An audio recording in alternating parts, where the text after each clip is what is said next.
Hello, Professor Roman. It's Gregory Toddy. Allow me to introduce you to my presentation, Pep Boys, Manny, Mo, and Jack, trying to solve the riddle of financial performance.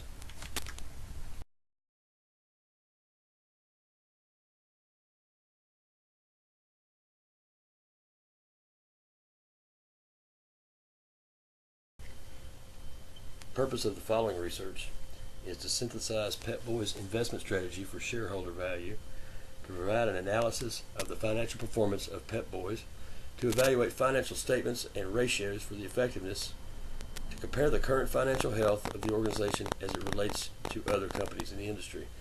I'm also going to propose a hypothesis about the investment capital strategy of Pep Boys in recent years, as I see some trends coming up and I've found some evidence for it too.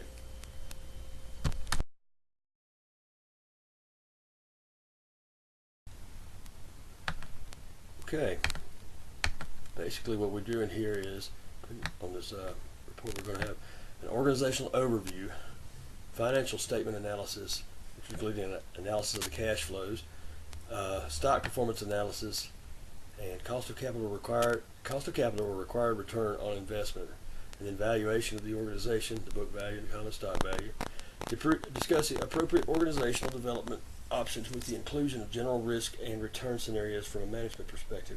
Also, you'd included in there, put together a table of at least 10 different financial ratios and give an analysis of how they mean, or what they mean. I've included that also, but I took it a step further. I wanted to go ahead and propose the hypothesis with the evidence provided that the capital structure management that Pep Boys is currently using is based upon large-scale investment into buying out of businesses. I've got evidence of a major one happened in 2011 and another major one that happened in 2013. Oh, by the way, the one in 2013 they paid for from cash on hand. Interesting.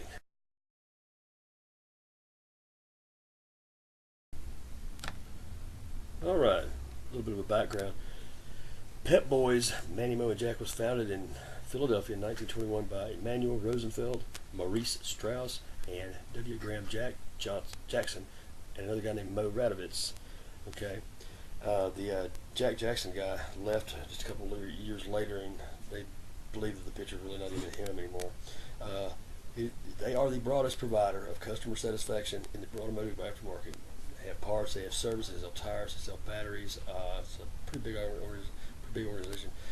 It's been shown that their strength of their organization lies in the quality of supply chain management, without a doubt, because I work for these guys and I know exactly what they do. They've got trucks going here, there, everywhere, and they got it centralized in Philadelphia.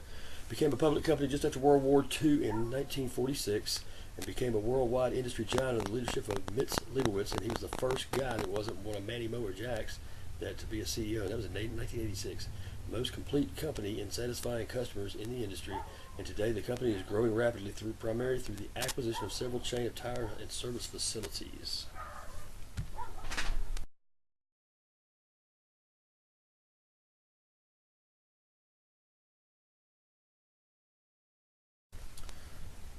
This is a little bit of part of the background. Some 90 years ago, Manny, Mo, and Jack put together Pep Boys as a parts and service center back in the 1921. Today, this is what a Pep Boys looks like. It's the super centers have a large parts store, a very large parts store on one side, and they've got 6 to 8 service bays on the other. I've worked in the service bays before, and they're pretty big and very clean, and they're a pretty good company to work for. The fact that they keep a clean ship, and they're real big on training. But anyway, this is kind of what they look like. That's where they've evolved from. They've come from that one store operation in Philadelphia and become the multinational company they are today.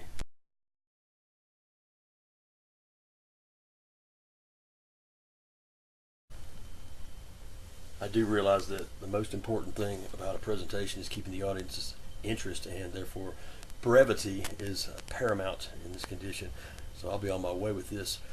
Basically, what we're going to do here in this project is we're going to have a comparative analysis of balance sheet, income statement, profit and loss, and quarterly statements of cash flows It's going to be part of the financial data. And we'll take that data, and then we're going to analyze some relevant financial ratios over a 10-year period, summarized in a table of results indicating the aspects of the organization's financial condition and performance.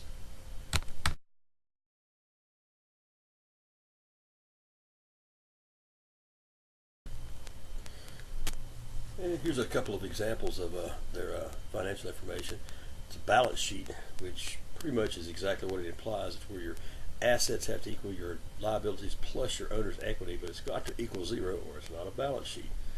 The other one's an income statement. An income statement basically is your cost, revenue, and expenditures, and it's also called a profit and loss statement because that's what it usually reveals.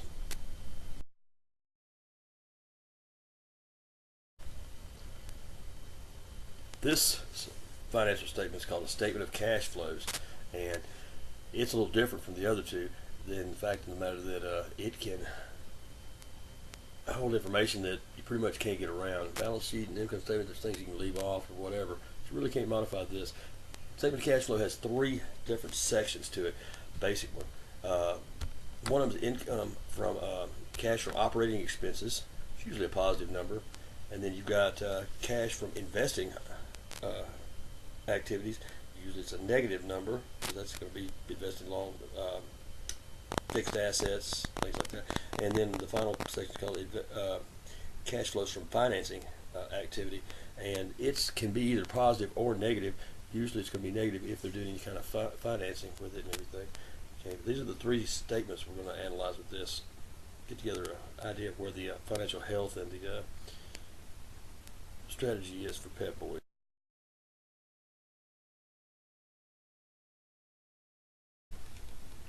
Alright, this is the results section. So we're going to see what these financial statements tell us about Pep Boys. Okay, I got some ratios accumulated here from these sheets. I'll go over 10 years analysis just to get a pattern going.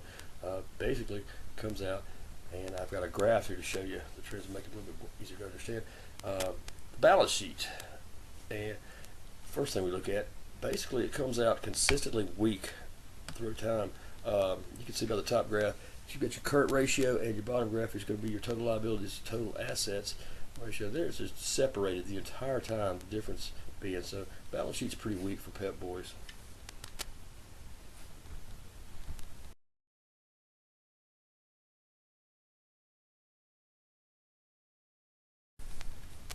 Okay, the analysis for the income statement deals mostly with profit and loss.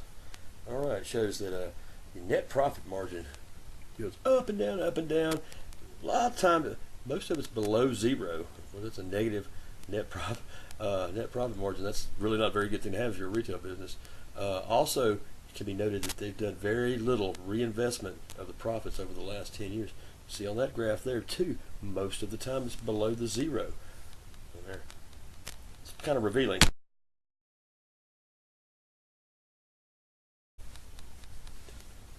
This data here mostly comes from the income statement. It's got, once again, it's got some financial ratios involved in it and everything. What we reveal here is the gross margin is way inconsistent over a period of time. It runs to a certain level, then all of a sudden spikes way up and everything. Another bad indicator. It's also a highly competitive industry over time. As you can see, being in the industry, I understand that very well. The last thing we've got here, though, has evidence of my hypothesis. And basically, you've got a high capital intensity activity going on over time. And I'm going to get back to that later when I tell you what's going on with their financial strategy.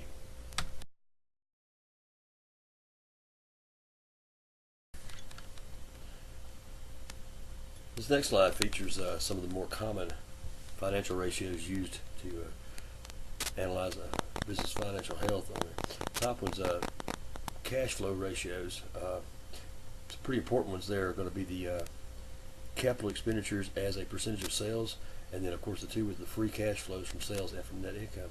Bottom one's the liquidity ratios, and they're all used pretty frequently. Current ratio, quick ratio, and financial leverage on there, and then debt to equity on there. Pretty important ratios. I've got 2 more sheets of ratios on the next 2 slides that may even lend more importance to it.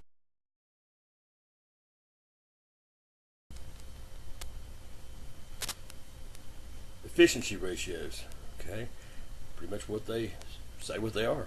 You've got the inventory days merchandise days in inventory, days the sales are outstanding on there.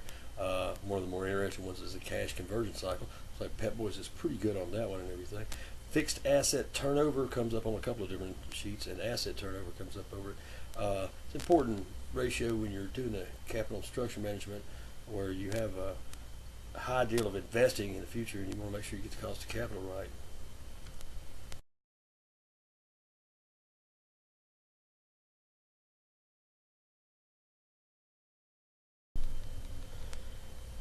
The last sheet of ratios I'm going to present is going to be the profitability ratios, which are the most important ones because they tell you whether you're making money or not. Tax rate, net margin, those are on here too. There's an asset turnover ratio on there also. Key ones on this one though are return on assets. Of course, financial leverage shows up again. Return on equity, return on capital, investment capital. And if you look down there on the return on investment capital, there's a bellwether for you right there. Minus 1.88 is your total average over 10-year period of time. They're not getting back what they're putting in, basically. That probably has something to do with this strategy of investing in these businesses and buying out these chains of tire stores that they've been doing.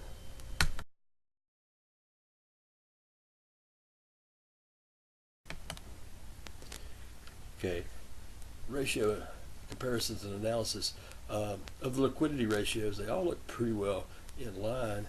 You can see some kind of strange numbers. The current ratio is really, really small, and that's never really a good thing to have. Cash flow ratios, you're starting to see some evidence that there's not all is what it's supposed to be as. Kind of points towards that strategy they've got. Efficiency ratios kind of mimic the cash flow ratios. It's not exactly what it should be, and the net days of outstanding sales and the days of inventory, it just looks bad. Profitability ratios, kind of where it tells you what's going on with them. When you see the profitability ratios down at the bottom, you see that negative on the investment capital, and you see them investing a whole lot of money in buying businesses completely out for several $1 million. You kind of got to say, well, it looks like it's an all or nothing strategy, I would say.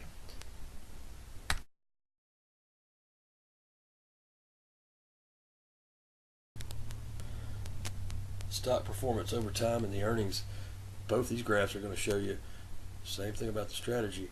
You see these sharp peaks in the stock performance thing. What will happen is when they buy into a new business and everything, they get this immediate influx of new income. Therefore, you drop way down on it, and the stock price goes way down. Investors love this, though.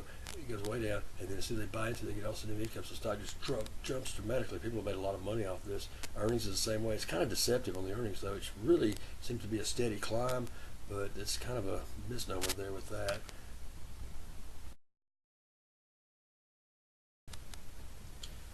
Okay, to summarize the Pep Boys' current financial health, there are some aspects that are really great about this, especially when they do stock. So they got a bunch of fans for it and everything, but they're digging themselves a grave, it looks like. If I had to sum it up in one word, I would like to use misleading because it was confusing going through here to see what they were presenting and what they actually had.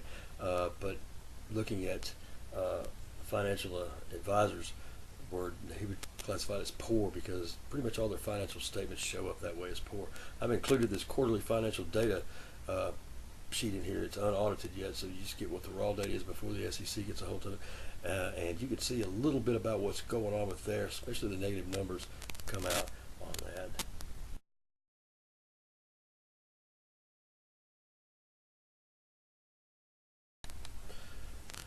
I like to call it a hypothesis, but they've planned their financial strategy and they have a method to the madness. They certainly do. Pep Boys Incorporated is a publicly held corporation within the aftermarket automotive parts service repair industry. They are a giant in this field too, and they pretty much all encompass everything. Vision, just straight word for word from one of their chairmen, to be the automotive solutions provider of choice for the value-oriented customer. I know I've used Mike Odell's quotes about to extend our growth in the aftermarket. I mean, it's like an amoeba. They're going to swallow up all their competition. If it does in fact go good for them and everything, they're going to come out of this thing with a strong market competitive advantage.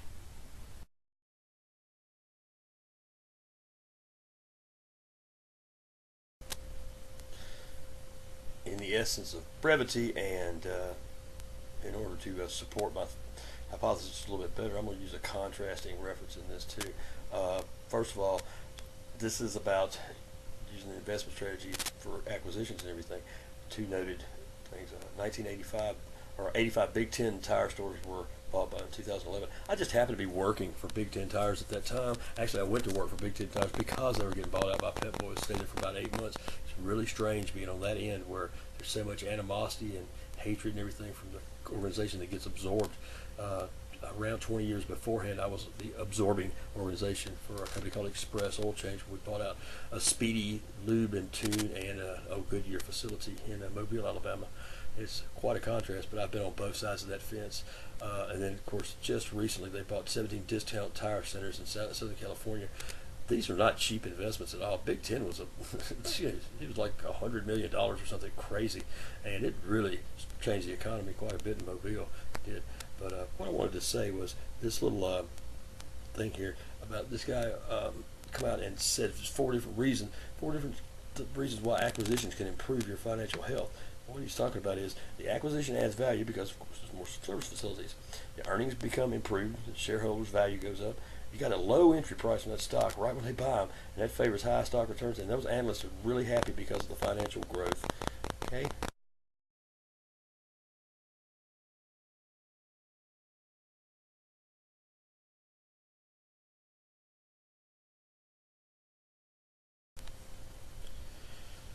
In summary, I believe I can see what Pep Boys is trying to do by uh, absorbing all the organizations they get their hands on everything, but I don't think it's a strategy that's going to work real well.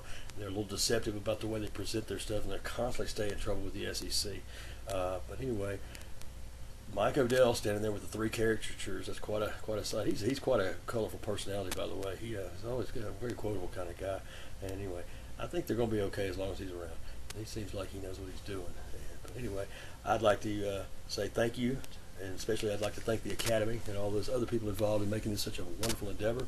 And Professor Roman, it's been quite a pleasure in your class. I've definitely learned more in this class than I have in everything else I've taken since I've been back to school, but it'll go a long way in my future. I thank you very much.